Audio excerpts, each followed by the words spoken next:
Hey guys, welcome back to DNZGaming. It's Dalton and Zach here. We're going to be bringing you a debate about the upcoming regionals in Rosemont, Illinois for the YCS tournament. This will be introducing the new April format, seeing how decks adjust to the new ban list and how they're going to perform in new situations. Yes, we're going to be talking about what 3 decks each of us think are going to top and why we think those are going to top. Alright, so you want to start with your top 3 list? I personally think that it's going to go Burning Abyss for 1, Necros for 2, and Cleese for 3. Alright, you want to defend your argument?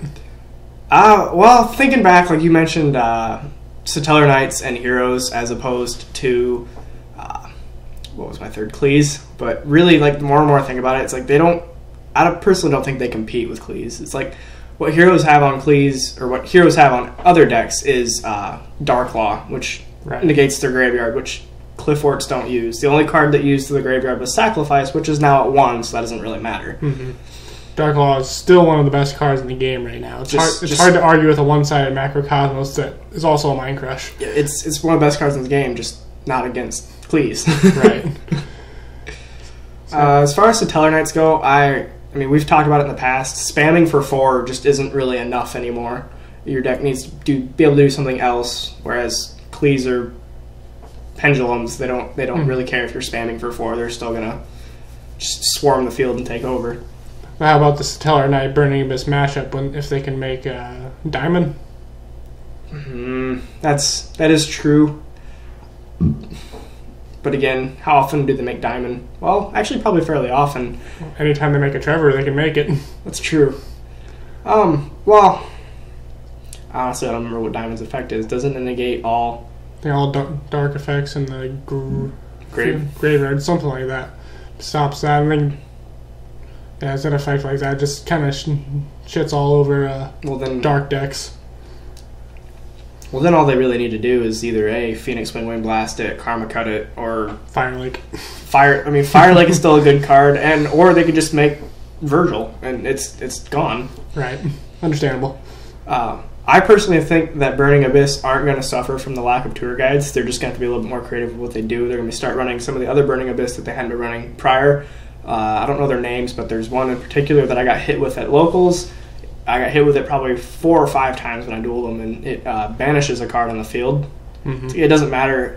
I think it's any card. So back row, problem monster, if it's an XYZ monster, they banish that. Comes back without the materials. It's like, well, that's kind of a useless XYZ monster. So that's my argument. Burning Abyss, I still think Burning Abyss are just so much better than Necros. The endless resources versus endless searching. I mean, I would much rather be able to have endless resources than searching. Searching doesn't get you anywhere if you can't defeat what's on the field. Right. What about you, Zach? I'm going to put Necros at number 1, Burning Abyss at number 2, and Satellar Knights at number 3. Okay. So a little bit different. Alright, so to defend my argument, I think Satellar Knights, they're still a good deck. They're definitely, a good deck, but they haven't been hit in a ban list yet. That is also true. While other decks have been getting hit. The introduction to Diamond, it helps them against the Shadal and Burning Abyss matchups. Should also something we need to worry about now. Maybe. As far as they have Alpha, which is still one of the best counter traps in the game. This is true. Negate, and they can just bring everything back and then draw a card. It resets their play when south's what you were trying to do. And now they have more monsters on the field. Mm-hmm. And how often do you get hit by a Trevor and then win? This is also true. Although at locals, I did have a guy make Trevor, and I didn't have anything on the field. I had a guy make Trevor on me 3 times. Stop. How did you live that long? I don't know. Using my scrap deck. Just kept floating. Alright, so as far as number 2 with the Burning Abyss, Tour Guide, I think it's going to hurt the deck more than you think. It's going to stop their explosive plays. It's not an easy Dante anymore. They have to use up their hand effect instead of getting their effect in the graveyard after Dante detaches them. Okay, that is true. But also, they don't always have Tour Guide in their hand to start with anyway. And I've still been OTK'd by them. Well, they can search it with Skarm. Well, that's turn if 2. If they don't have it, they can get it in their hand. But that's turn 2. I've still been like OTK'd by him turn 1. Just Dante Golem done. Good game. Well, it was abrupt. No, I think it's going to hurt them more than that. Just running at 1, it's going to slow the deck down. Not going to be able to consistently pump out multiple Dantes in a turn. Like I said, they have to use up their hand effect to get it out there. That's true. They have to use at least one of the hand effects. They can normal summon one, special the other. They might start running Crane to replace it. And I know that was being run in the deck when the deck first came out. That is something I didn't think of. Like 1 or 2 Crane. I mean, 1 Crane and 1 Tour Guide could definitely be effective. Mm-hmm. But in the same sense, if they start with a Crane, it's not the same as starting with a Tour Guide. Mm-hmm. And I decided to leave Clifforts off the top 3 just because they got semi-slaughtered in the ban list. They got hit hard. I was surprised. I thought Konami wasn't going to touch them with it being the only good Pendulum deck right now. They weren't even top either when they got hit. They were like 2nd or 3rd. Mm-hmm. The Necros and Burning Abyss are outshining them, and they still got hit. But yeah, but in the same sense, they have ruled the past 3 formats. True. No deck has done that ever. But you mentioned Sacrifice and Scout being hit. I think the more detrimental thing to the deck is Skill Drain and Vanity's Emptiness getting hit because they made such good advantage of that card. This is true. However, I've actually never dueled a Clifford deck in real life that used Skill Drain. Mm-hmm. I mean, it's really popular like on YGO Pro and such, but I've never dueled one in real life that used it. It's kind of surprising. Yeah. I did see a guy there last week using them, and he was running the 1 Skill Drain. I saw him draw into it both duels. He won both. Hacks. Right? Hacks.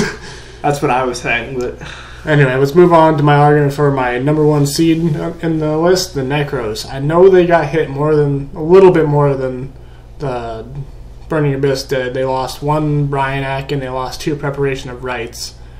But I honestly see that as I thought Preparation of Rites was already semi-limited. No, well, it's at 1 now. But wasn't it at 2? No, it was at 3. Oh, okay. Carry on. That's why you saw it so much. But I think that actually opens up the door for them to be running Trishula more. I noticed when That's true. I noticed on YGO Pro when the Necros first came out as OCG cards, everybody was running 3 copies of Trishula, banish everything. Well, it's because the actual Trishula was so popular before it got banned. It's like, now we can run it! But as the deck evolved, it became TCG. I think people started noticing that Trishula wasn't always necessary. It's great if you get that out there, especially with the Djinn lock, but it gave a little bit of consistency. I've actually was doing a Necros deck, and he put Decisive Armor out there with the Djinn, and had like 3 Trishulas in hand, so I couldn't touch it. Yeah, if you can get 1 Trishula on the field and 1 Trishula in your hand after banishing 3 of your opponent's cards, and if they made the Djinn lock, it's pretty much game over. That's a big monster.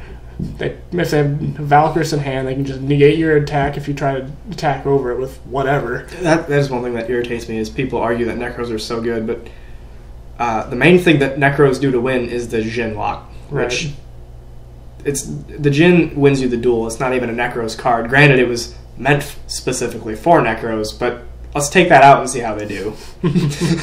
They're going to be on the same playing field everybody else is. All right, that was my top 3. All right. Well, some differences. I'm surprised Heroes wasn't in there for you. They're close. I think Clifforts would still have Heroes most of the time. Yeah. I mean, if they can get hit by a solid Dark Law, maybe just be able to hit cards out of the hand when they search. Yeah. Then again, I mean, certain decks in these lists do have better matchups against others. Like you mentioned, Stellar Knights versus Burning Abyss. But depending on what's going to top, depends on what the Burning Abyss duels on the way up there. I mean, if it doesn't duel any Stellar Knights, it's not, in my opinion, besides Necros, it's not going to have any competition. Right. But should it duel Stellar Knights? Yes, Stellar Knights are going to beat it. But in the same sense, if Stellar Knights duel Necros, that's kind of an unbalanced matchup as well. Mm-hmm. So really, it just depends on what people duel, depending on what's going to come out on top. Right. But we'll find out more after this YCS tournament this weekend. We'll probably be uploading an aftermath video reporting on what actually are the top 3 decks, or top 10 decks. Whether or not we're surprised or not. So if you like these kind of videos, go ahead and like, comment, and subscribe. Hit the like button, guys. Leave a comment telling us if you like it or not. Leave a comment telling us you hate it. Yeah, guys, comment your top 3. What you think's going to top at this regionals. I mean, we'd love to hear from you. We'd love to interact with our fans. This has been This has been DNZGaming, and we'd love to see you for more. Yep, see you guys.